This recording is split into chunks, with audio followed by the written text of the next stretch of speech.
non-acidic vitamin C na may dagdag na zinc, 2-in-1 immunity booster. With proper diet and exercise. Rhea Calcium Ascorbate plus Zinc. Non-acidic vitamin C, maaasahan ng mga momsies. Presyong kayang-kaya ni Momsy. Rhea, basta kalusugan, maaasahan mo. If symptoms persist, consult your doctor. Rhea, basta kalusugan, maaasahan mo.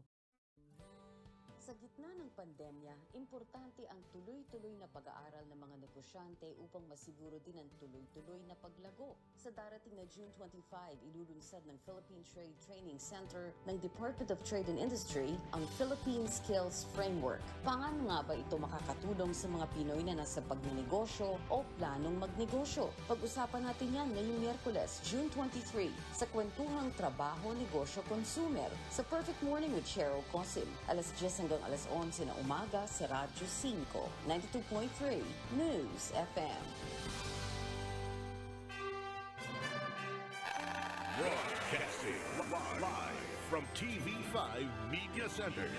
25,000 watts ng balita, impormasyon, serbisyo, DWFM, Radyo 5, Radyo 5, 92.3 News FM. News FM. Narito na ang TNK, Trabaho, Negosyo at Consumer sa Perfect Morning with Cheryl Cosim, hatid ng DTI sa Radyo 5, 92.3 News FM. Siksika na ng kaalaman at talakayan. Perfect Morning with Cheryl Cosim sa Radyo 5. Tara! Tara! Tara! Tara! Tara! Tara! Tara! Tara! Tara! Tara! Tara! Tara! Tara! Tayo! Ang show na sasagot sa mga tanong ng business at consumer. May katanungan? Sagot ka namin. Mga bagong ganap sa trabaho, negosyo at consumer. Mga kwentong DTI mula Batanes hanggang Tawi-Tawi. Abangan tuwing Biyernes alas 6:30 ng gabi sa DTI Philippines YouTube channel.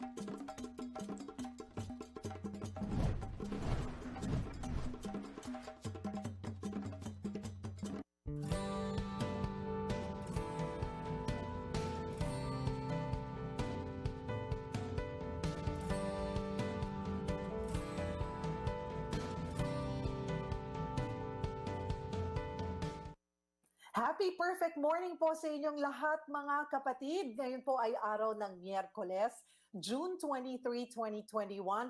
Ako po ang inyong kapatid Cheryl Cosim at ito po ang Perfect Morning. Sa mga suki natin na nakikinig na sa Radyo 5, 92.3 News FM, abay kamusta po ang inyong hump day? Nangangalahati na po tayo sa ating linggo. Maging sa mga suki natin na nakatutok na sa ating FB page at sa YouTube channel. Kami po ay nasa YouTube channel, Perfect Morning with Cheryl Cosim at news5.com.ph.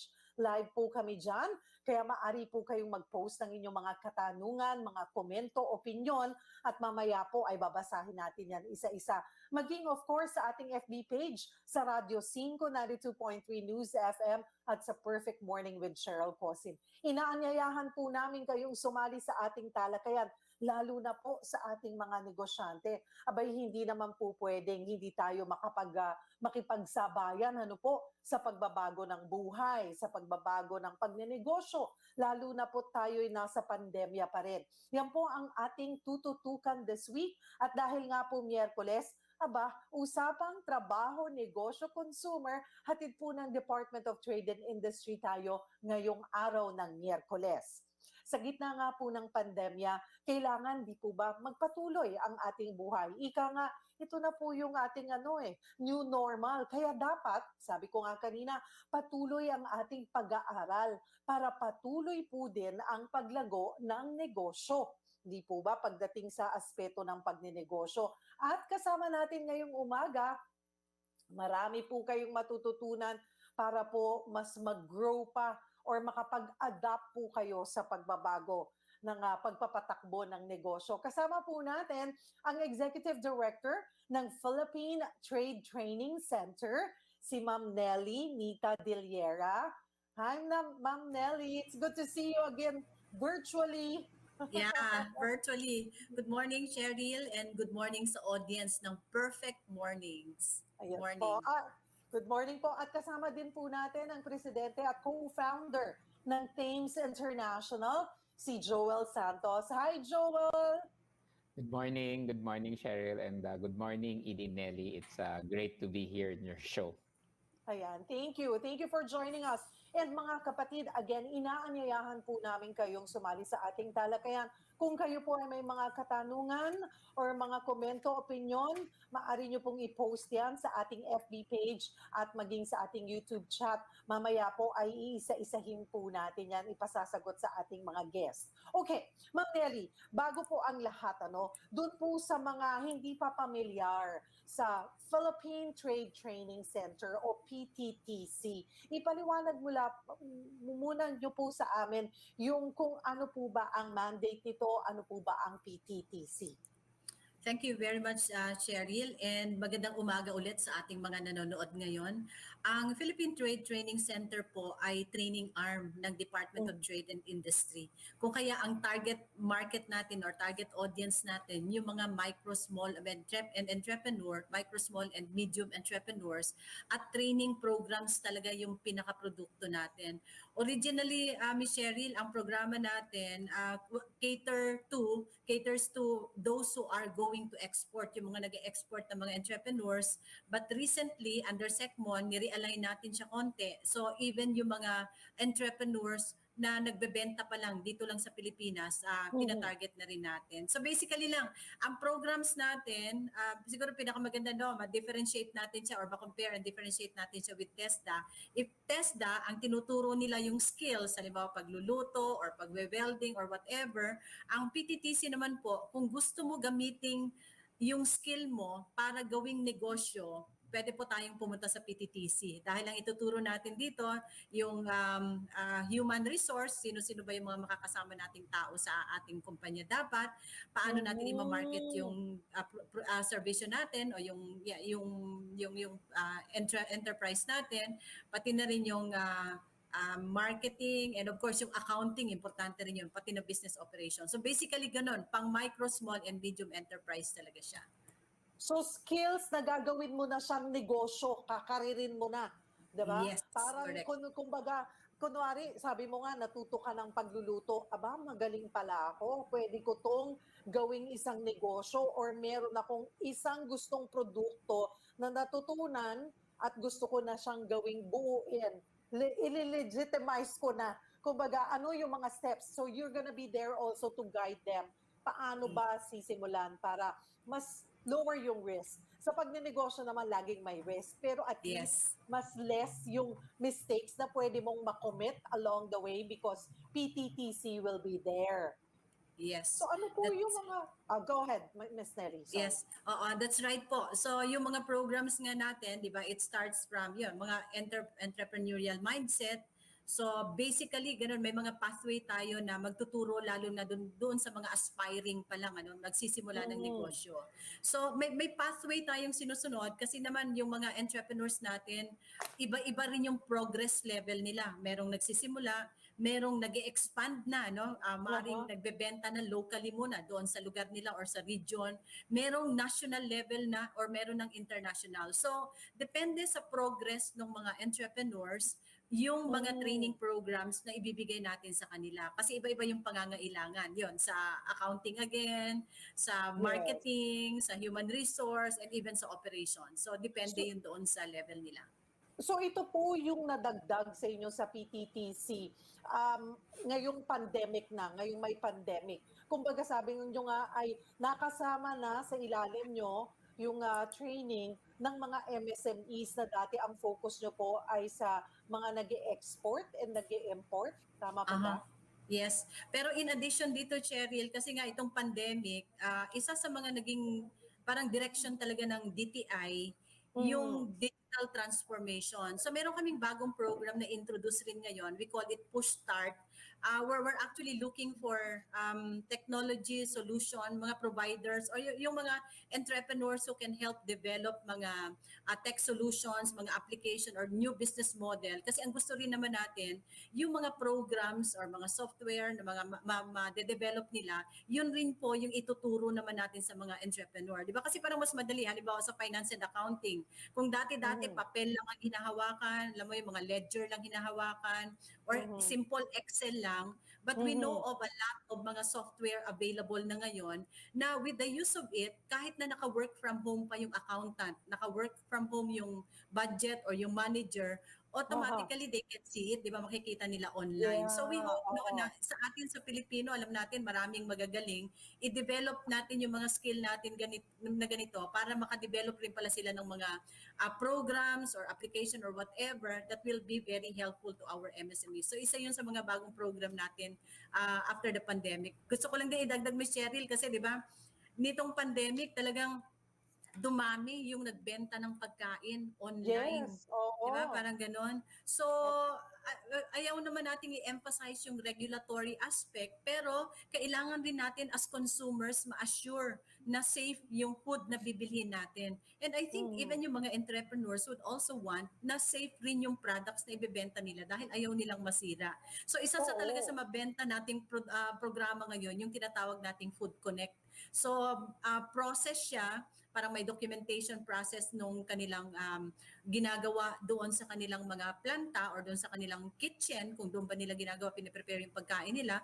And eventually, dahil we're also in partnership with the Food and Drug Administration, yung acquisition nila ng license to operate, importante yun. So, dito sa programa ng Food Connect, ito yung tinuturo natin. Series of training pa rin siya para sa entrepreneur, para sa produkto, at para rin doon sa lugar kung saan sila nagluluto, nagpe-prepare ng pagkain dahil kasama yung lahat sa food safety na sinasabi natin. That's great. So you have that program, Food Connect. Okay. Yes. Okay. Pagdating naman po sa Thames International, Joel, ano ba ang Thames International at paano naging bahagi ito ng PTTC? Thank you, Cheryl. Yung Thames International po, we are a international business school that was started 21 years ago na po, 1999.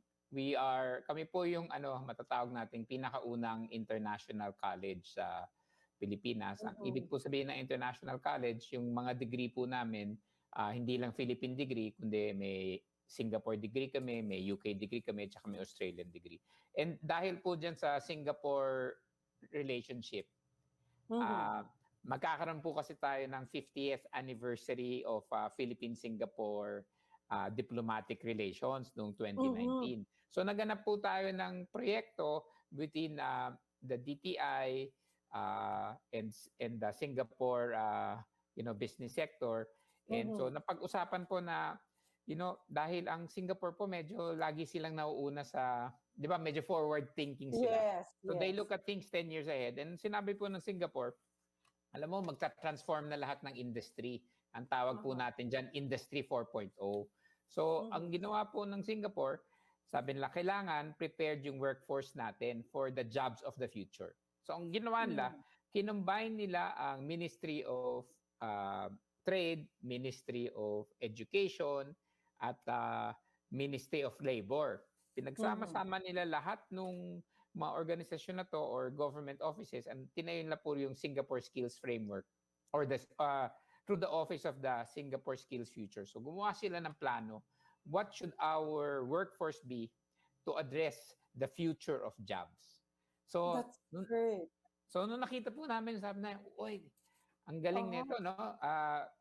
Because of our Singapore relationship, sabi na, baka pwede nating i-offer that the Philippines through the DTI can also do a similar effort na let's plan for the jobs of the future and the skills of the future, and then put together all of the different departments. So doon po nagsimula yan. Pumunta po kami sa Singapore, kasama po ni Asek Jean Pacheco of the DTI, kasama po si Idinelli. Present po sa amin ng Singapore government, yung Singapore Skills Framework, paano nila ginawa, yung proseso nila in the past years. And together po with our Singapore partner, si Accelerator Singapore, gumawa po kami ng plano. And tapos from that plan po, nagkaroon ng MOA signing nung bumisita na nga po yung presidente ng Singapore, si President Halima Jacob sa Philippines. And nag-sign po sila ni President Duterte ng isang MOU with TESDA, DTI, tsaka Singapore Skills. That's wonderful. It's very exciting, diba? Ang gandang proyekto niyan kasi inihahanda natin ang ating workforce, yung ating mga tao para sa, sabi mo nga, sa future. Na yan ang kailangan natin. Hindi yung tipong, mabugulantang na lang tayo na nagkukumahog to learn new skills or mas matututo tayo pag nasa harap na natin. At least so ihahanda, sabi mo nga, paghahanda ito sa future. Maganda. Actually, dagdag ko lang kasi sabi nga nung World Economic Forum, the jobs of the future have not yet been created. So, hindi pa nga natin po alam kung a lot of that. Pero pag meron po kayong etong proyekto po na i-discuss ni Edinelli, prepared tayo for the jobs na hindi pa nating alam makikreate for the future. Exactly. Diba? We want to stay competitive, mga kapatid. Okay, marami pa tayong pag-uusapan, mga kapatid. Huwag po kayong bibitaw sa ating pagbabalik. Isa po sa mga importanteng proyekto ng PTTC, ang Philippine Skills Framework. Ito na nga po, yung sinasabi ni Joel. Ano nga ba ito? Mas detalyihin natin. Paano ito makakatulong po sa atin? Ano po? Pag-usapan natin yan. Again, maari po kayong magtanong, sumali sa ating discussion. You may post your questions. And organic superfood supplement. That's a rich source of antioxidants with organic acai premium blend and acai freeze-dried capsules together with proper diet and exercise. Care for you and your loved one's health. And together, let's help build an immune-strong Philippines. Organic acai is available in Mercury drugstores and other leading drugstores and supermarkets nationwide. Ang organic acai premium blend at freeze-dried capsules ay hindi gamot at hindi dapat gamiting panggamot sa anumang uri ng sakit. Tara. Tara! Tara. Tara! Tara! Tara! Tara. Tara! Tara! Tara! Tara! Tara! Ang show na sasagot sa mga tanong ng business at consumer. May katanungan? Sagot ka namin. Mga bagong ganap sa trabaho, negosyo at consumer. Mga kwentong DTI mula Batanes hanggang Tawi-Tawi. Abangan tuwing Biyernes alas 6:30 ng gabi sa DTI Philippines YouTube channel.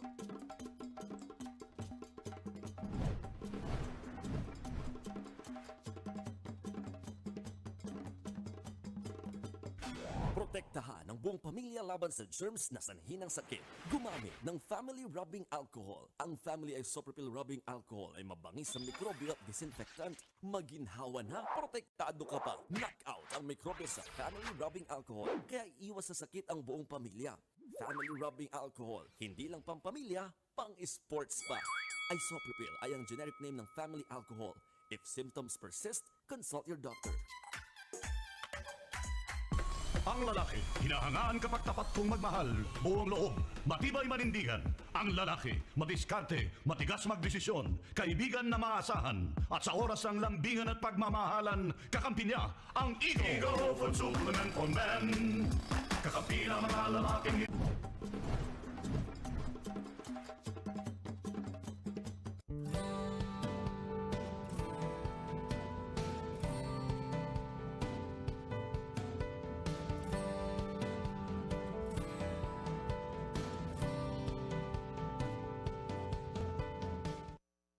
Nagbabalik po kami dito sa usapang trabaho, negosyo, consumer, hatid ng Department of Trade and Industry dito po sa Perfect Morning. Ako pa rin po ang inyong kapatid, Cheryl Cosim, at kasama pa rin po natin ang Executive Director po ng Philippine Trade Training Center na si Ma'am Nelly Nita Deliera and ang President po at Co-Founder ng Thames International na si Sir Joel Santos. Okay, ano pong mga sektor ang inaasahan makikinabang po dito sa paglo-launch nga po this Friday nitong Philippine Skills Framework? Okay, tulad nga na nabanggit ni Sir Joel kanina, ang pinakaunang Philippine Skills Framework na develop natin sa Pilipinas ay yung Logistics and supply chain. Pero gusto na rin namin idagdag, hinabol po namin kasi nga ang PTTC, Philippine Trade Training Center, may mga programa po tayong intended for cross sectors. Ibig sabihin, pwede siya sa logistics, pwede siya sa tourism, pwede sa hotel and accommodation, pwede sa construction. Dahil nga, ito yung mga business function. So ang hihahabol po namin ilo-launch rin, Ms. Cheryl and Sir Joel, yung pong business development, marketing, sales, and partnership. So yun po. So dalawa po yon, yung isa po yung logistics and supply chain. But of course, dito po sa buong Pilipinas, nag-identify na rin po tayo ng mga priority sectors na i-cover po, uunahin natin, yun, priority kasi alam naman natin, ang dami-dami talagang sectors, pero priority natin sa Pilipinas ngayon, yung agri-food, construction, nandoon na rin, IT, BPM, ICT, kasama na rin natin dito ang creative industry, okay, yung business development, logistics, tourism, and health and wellness. So yun yung ilan sa mga gagawin natin, tinatarget natin gawin siya within the year or siguro sa mga darating na panahon. But we've already had discussions dito sa mga respective agencies. Siguro maganda nito, Ms. Cheryl, ano? Kaya kung makikita nila yung gagawin natin para dito sa logistics, nabanggit na rin natin kung gaano siya kaimportante, sana yung mga industry association at even yung mga workforce doon sa mga nabanggit kong sectors kanina, i-push rin po natin, nagawa natin ng skills framework yung mga nabanggit na sectors para tayo rin may reference tayo para sa sarili natin. Reference ng isang manager or ng HR pag naghahanap siya ng tamang tao o tao na may tamang skill para sa trabaho at pati reference na rin ulit doon sa mga academic institution kung ano ba yung mga content na ilalagay nila doon sa mga modules o yung mga ituturo doon sa ating mga workforce. Ayan, so doon sa mga priority industries natin, ito yung mga sektor pagdating po sa logistics and supply chains, sa construction, sa IT, BPM, tourism, food, health and wellness, manufacturing and creative industry. Pasok po kayo dyan, mga kapatid. At malaki po ang malaking pakinabang po ito para sa inyo. Kung kunwari ako, ito, nanonood ako, ay bahagi, nakita ko na, bahagi kami, yung sektor namin dito. Paano ako kung ako'y interesado? How do I go about it? Well, una po, yung, Go ahead, Sir Joel. ang una po nating natapos po ay yung sa Philippine Skills Framework and yung supply chain and logistics. So, ang lead po nito ay yung office ni ASEC Jean Pacheco ng DTI. Kami naman po as the partner for creating the skills framework, available naman po kami sa THEMS International to also share the information to other academic and training institutions. Kasi critical po na ang ating mga learning organizations, yun po yung traditional universities, colleges, tsaka yung ating mga training institution na naka-align po sila sa skills framework. So kami naman po, pwede namin i-share yan. And the reason po kasi ever since STEM started po, every time we make a program, kailangan po approve ng industry. Hindi po kami gumagawa ng quote-unquote academic lang po. So it's always industry link. So yung skills framework just formalize this process and that's for our role, to share it to other training and academic institutions. Industry can go directly to DTI and to PTTC, of course. So yan po yung ating sharing of information. Yeah. Right now, siguro Ms. Cheryl, gusto ko lang din idagdag kung paano sino ay pwede nilang puntahan. Ang Philippine Trade Training Center po, inassign po ni SECMON sa akin po yung, kumbaga, yung project para ma-implement nga. Kaya natin ito ginawa. But what's siguro very important right now, kasama natin yung mga dapat natin kasama ng agencies. Of course, TESDA was a co-signatory doon po sa MOU with Singapore. So talagang very active yung participation nila. Ang hindi lang participation but even partner talaga natin sila dito. Of course, DepEd will be there, CHED, nandito rin yung DICT, yung mga sector agencies, DOLE, importante yun sila doon, Department of Tourism, Department of Agriculture, DICT, etc. So what we're saying is, doon sa mga na-identify nating priority sectors in the Philippines, yung corresponding agencies that are looking into the development rin nung sector na yun, kasama natin. Kasi nga, 'di ba sabi natin hindi tayo mag-e-end doon sa kumbaga training programs na i-offer, but there has to be an agency that will validate. Of course, may validation ng industry, pero kailangan rin may validate para kumbaga ito na yung gagawin nating standard. Ito na yung gagawin nating reference na resulting from a student or from a person undergoing or taking the courses that are offered by the educational institution, may makukuha silang certificate or diploma. Kasi alam naman natin, di ba, pag nag-a-apply rin tayo ng trabaho, hinahanap rin yung certification. Hinahanap rin yung, diploma maybe, but basically certification dahil alam mo yung skill na yon. So, kaya kasama natin yung mga learning or educational agencies ng government dahil sila talaga yung aasahan nating titingnan naman yung aspeto na yon. Now, yung ibang other agencies, sector agency, like for example, Department of Tourism, pag ginawa naman nila yung skills framework for tourism, kasi palagay ko magandang panahon ngayon, natutukan din natin yung sa tourism, ang subsectors po ng tourism would be yung attraction, paano natin i-develop yung attraction, yung MICE, di ba? Meetings, incentives, conferences and exposition, wala siya ngayon, apektado talaga sila. Yung tours and travels kasama rin. So what we're saying is, while hindi nagmo-move or mahina yung movement ng tourism ngayon, maybe this is the time for us to really look at ano ba yung mga kailangan nating i-develop. Kasi kung before, pumupunta yung mga turista sa isang lugar, ngayon baka virtual. So may mga ganong kailangang adjustments. So what we're saying is, yung mga sector agencies, Department of Tourism, DICT, Department of Agriculture, even SIAP for construction, kasama natin sila. And what's really very interesting is na meron na tayo, talks are underway, not only within the government, but more importantly with the industry, the corresponding industry association. Kasi hindi pwedeng ipupush lang siya ng Private government. sectors also.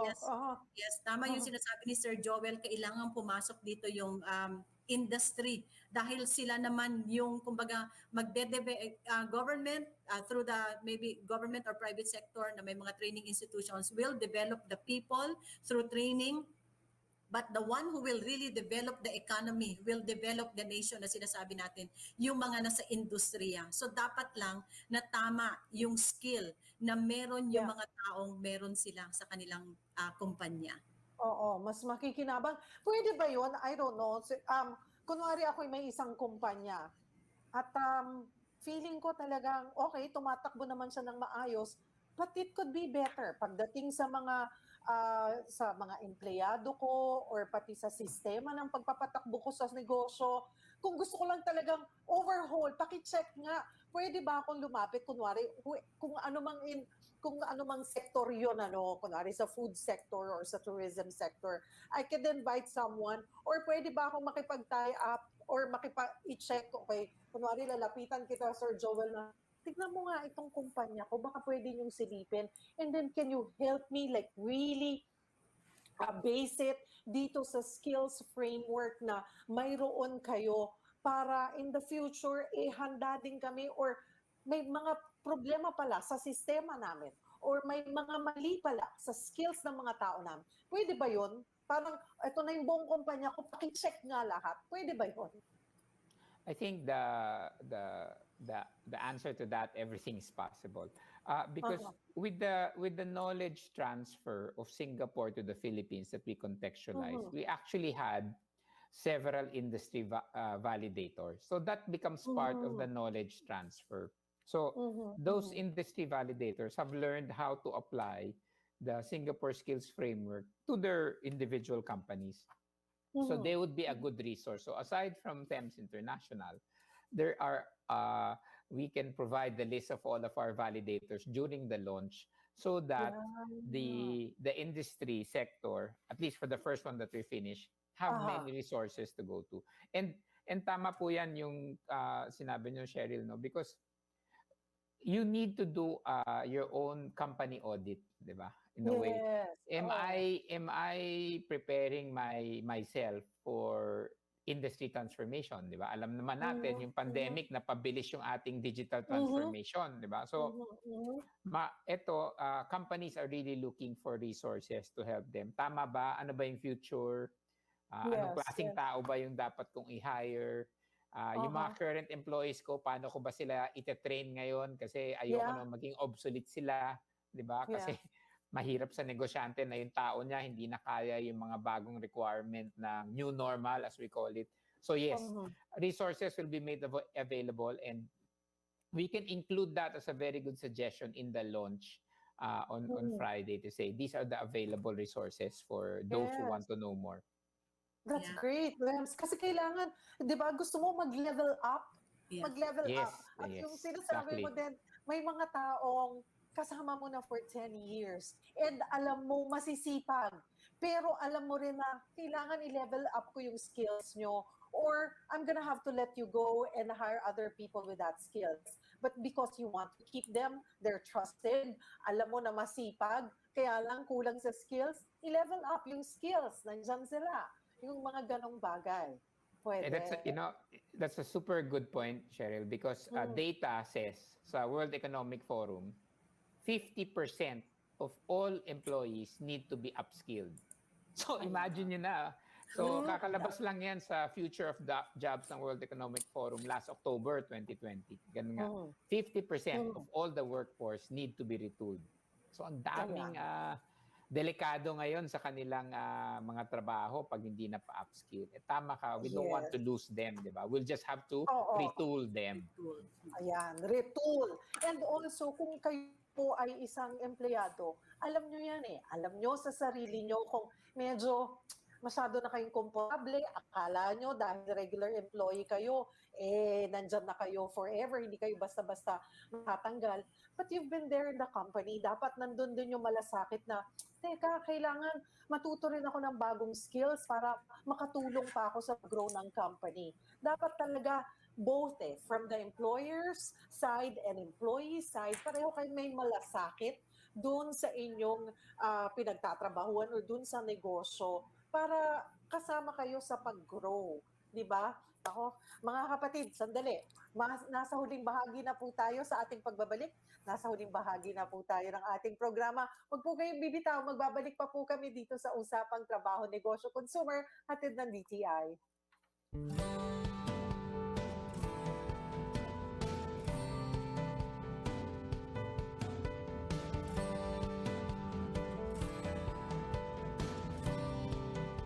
Narito na ang TNK, Trabaho, Negosyo at Consumer sa Perfect Morning with Cheryl Cosim. Hatid ng DTI sa Radyo 5, 92.3 News FM.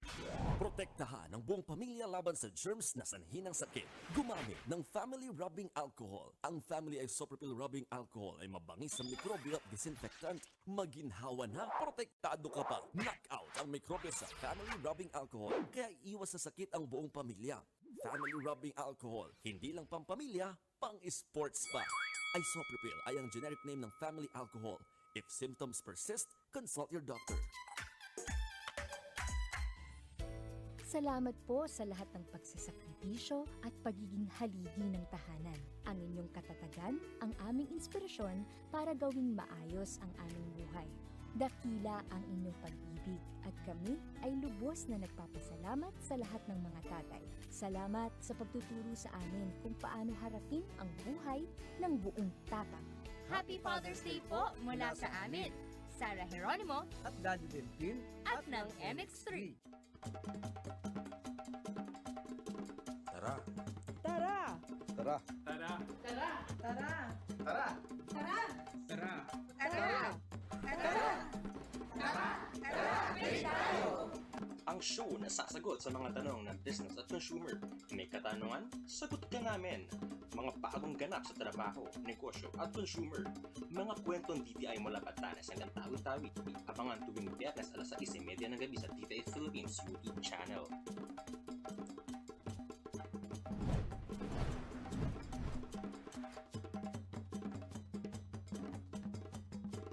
Strength and immunity has never been more important in these uncertain times. And it's not just about being strong, it's about being immunostrong. Support your health with 100% organic superfood supplement. That's a rich source of antioxidants with organic acai premium plant and acai freeze-dried capsules together with proper diet and exercise. Care for you and your loved one's health. And together, let's help build an immunostrong Philippines. Organic acai is available in Mercury drugstores and other leading drugstores and supermarkets nationwide. Ang organic acai premium blend at freeze-dried capsules ay hindi gamot at hindi dapat gamiting panggamot sa anumang uri ng sakit. Ang lalaki, hinahangaan kapag tapat kong magmahal, buong loob, matibay manindigan. Ang lalaki, madiskarte, matigas magdesisyon, kaibigan na maasahan, at sa oras ng lambingan at pagmamahalan, kakampi niya ang Ego Food Supplement for Men. Kakampi na mga lalaking hinahangaan, may eping medium ginseng makapure sa palmetto at ginkgo biloba. Ego Food Supplement for Men. Ego kakampi na mga lalaking hinahangaan. Mahalagang paalala, ang Ego ay hindi gamot at hindi dapat gamitin panggamot sa anumang uri ng sakit. Tara. Tara! Tara. Tara! Tara. Tara! Tara. Tara! Tara. Tara! Ang show na sasagot sa mga tanong ng business at consumer. May katanungan? Sagot ka namin. Mga bagong ganap sa trabaho, negosyo at consumer. Mga kwentong DTI mula Batanes hanggang Tawi-Tawi. Abangan tuwing Biyernes alas 6:30 ng gabi sa DTI Philippines YouTube channel.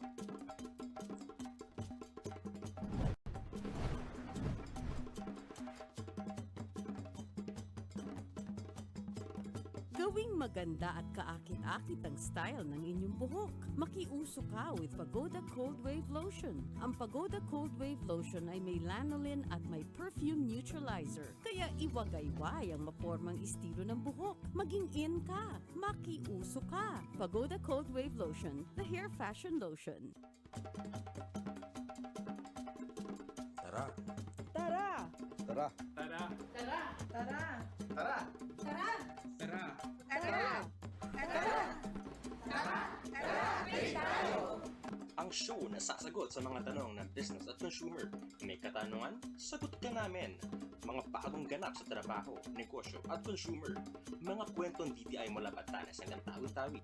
Abangan tuwing Biyernes alas 6:30 ng gabi sa DTI Philippines YouTube channel.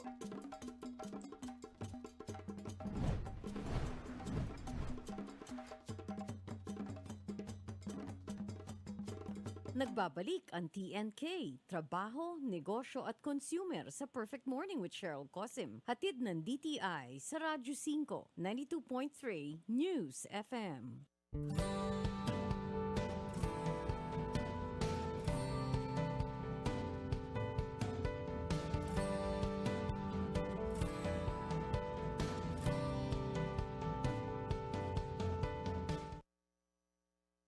Nagbab po kami dito sa usapang TNK hatid ng DTI. Mag-TNK balita po muna ulit tayo. Formal nang binuksan ang negosyo center ng DTI sa Gabaldon, Nueva Ecija. Kasabay ito ng isinagawa ng diskwento caravan sa lugar kung saan nakapamili sila ng murang halaga ang mga residente ng mga gamit ng mga estudyante para sa nalalapit na muling pagbubukas po ng klase. Labis na ikinatuwa ng Gabaldon Mayor Joby Emata ang pagkakaroon ng kanilang munisipalidad ng sariling negosyo center. Malaking tulong ito para sa lumalaking bilang ng mga negosyante sa lugar. Sa pamamagitan kasi ng pagkakaroon ng malapit na negosyo center ay mas madali na mapoproseso ang mga pangangailangan ng mga bagong nagnenegosyo tulad ng business name registration, business advisory at business information services. Maaasahan din mula sa center ang mga entrepreneurial training. Bukod kay Mayor Emata, present din sa nasabing launching ng DTI, si DTI Regional 3 Director Leonila Baluyot at DTI Nueva Ecija Provincial Director Brigida Pili. At balik po tayo sa ating usapan. Nasa huling bahagi na po tayo ng ating programa. Kasama pa rin po natin si Edie Nelly and si Sir Joel. Okay, panghuli na lamang po at may mga tanong-tanong, marami rin pong mga Sino-sino po ulit? MOU signing between and among the government agencies na in the Philippines. So we have DTI, TESDA, CHED, DepEd, PRC, DOLE, DOT, DICT, DA, DOST, and DOH. But I think ang pinaka-importante talaga dito, we would want sana, no, lahat ng mga nanonood ngayon, bisitahin lang po ninyo yung aming Facebook, makikita po ninyo doon yung registration link. PTTC, DTI, that Philippine Trade Training Center. Hanapin po ninyo, nandun po yung link. So, lahat po ng mga naghahanap ng trabaho, lahat po na nag-iisip kung paano po nila ma-improve pa yung kanilang mga skills at makikita kung ano ba yung career na gusto nilang i-pursue.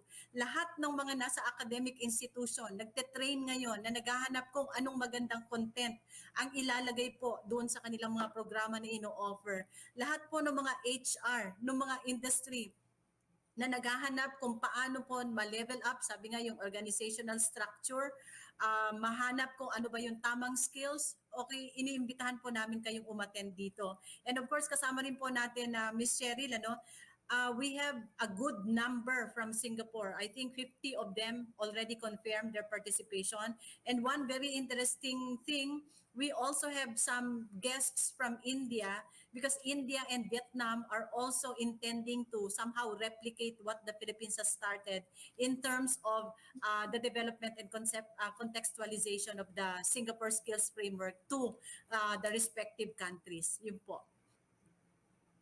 Ito po may tanong si Ronald Baga. May mga handicraft at tungkol sa agronomiya po ba sa ilulunsad na PTTC ng DTI sa Philippine Skills Framework?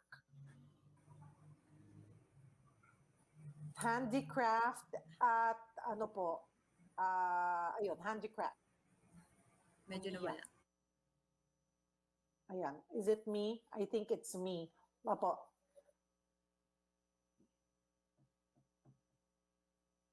Meron po. Yeah, we're back. Ayan, I'm back. Okay. Meron po yun. Kasama po ba yan? Yung sa handicraft, meron tayong for, yun nga no, ang daming references sa Singapore but we have prioritized yung mga nabanggit natin kanina. But in terms of handicraft, titingnan natin siya siguro sa built environment. Okay, kasi meron rin tayong kasama na ngayon yung mga tawag dito sa furniture making or even yung sa construction. So even kung basic handicraft, it would fall under development of local products, development of products na gagawing mga souvenir items or something. That can actually be included. Pwede nating hanapin yun siya doon sa different subtracts ng mga career na na-identify natin. Hindi ko lang ma-pinpoint ngayon, Ms. Cheryl, kung saan specifically siya. But if we're talking about, big handicraft, pwedeng mag-fall siya under construction or manufacturing, okay? At kung maliliit naman, like souvenir item type, pwede siya mag-fall under tourism kasi mayroong mga tourism development subtracts naman na na-identify doon. Pwede po kahit sino dito. Priority, basta kasama po sa priority ng Philippines. Thank you po. Alam nyo, maraming nagtatanong, hindi ko na lang sila isa-isahin, marami ang nawalan ng trabaho this pandemic. And ang gusto nila is, sabi nila, gusto ko po maghanap ng trabaho. Ito, siguro it's also best time para sa mga naghahanap ng trabaho, na habang naghahanap ng trabaho at walang ginagawa, ay i-level up nyo yung skills nyo. Pwede po yan, diba? Para mas maging competitive po kayo sa hirap po ng paghahanap ng trabaho ngayon. The more skills that you have, the better po. Mas marami pong industriya kayong mapag-a-applyan. Pwede po to as an individual, no? Pwede din sila. Yes po. Actually, pwede siya.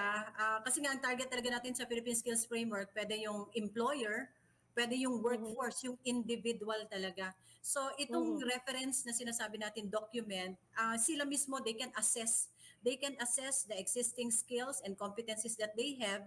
Kung kulang pa yon because they're targeting a particular position, not necessarily position but a particular job role na nagsasabi na ito yung mga inaasahang trabaho for this particular job role, then siya mismo can skill up, di ba? Can reskill, can retool, or upskill.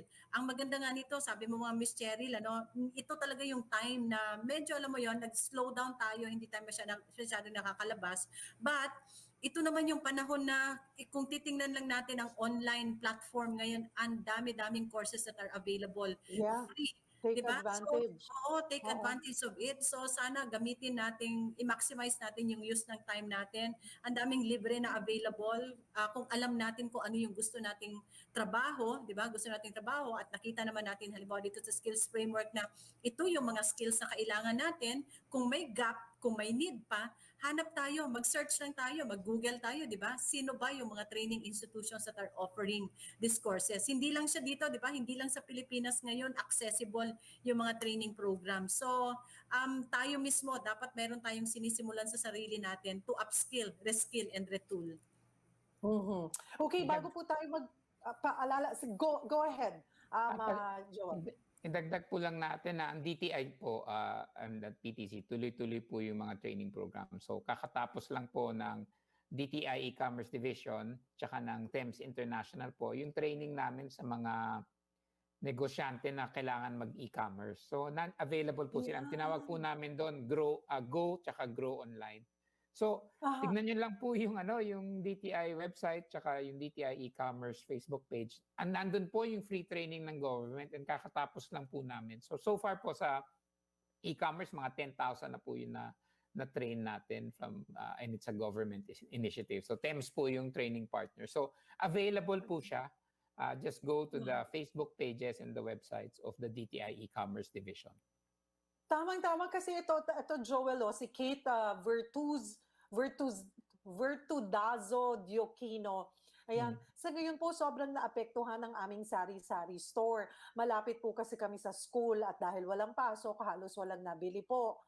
At gusto ko po sana kahit papaano madagdagan yung aming puhunan and also gusto kong matutunan yung online selling para magkaroon ng extra income. So Yan perfect, e-commerce. Oo, yun. Yan po yan. Oo, so yun yung income mga... naman, yung sa income may programa rin ng DTI, di ba? Under CARES, mayroong CARES Travel para sa tourism sector.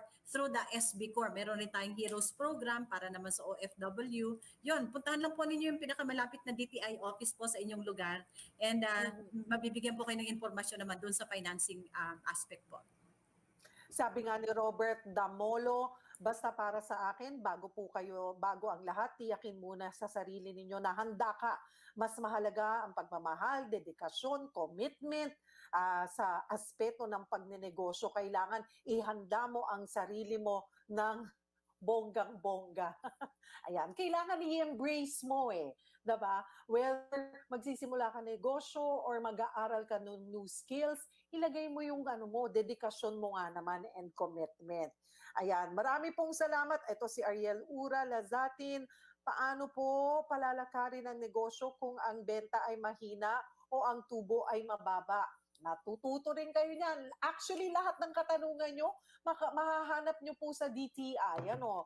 Miss Nelly. Yes po, kasi buong package po yung binibigay nating assistance, di ba? Sabi nga natin value chain mula sa production, pag-process, pag-prepare ng produkto. Hindi lang siya ihanda yung produkto, pati yung label and package kasama siya, di ba? And then paano mo ihahanda rin yung tao? Kasi hindi lang pwedeng produkto lang ihanda mo, dapat yung kakayanan rin ng tao. Kung may kulang naman sa kapital, meron rin tayong ahensya sa DTI pa rin na nagbibigay rin ng financial assistance. Hanggang marketing, hindi na siya yung bricks and mortar na sinasabi natin. Sabi nga ni Sir Joel kanina, e-commerce na. So yun, mula doon, product development hanggang marketing sa Pilipinas, hanggang marketing abroad, kasama pong kinukover po ng DTI. Okay. Siguro po panghuli na lamang, again, baka po may karagdagan pa tayong impormasyon na gusto pong idagdag para po sa darating na paglo-launch nga po natin.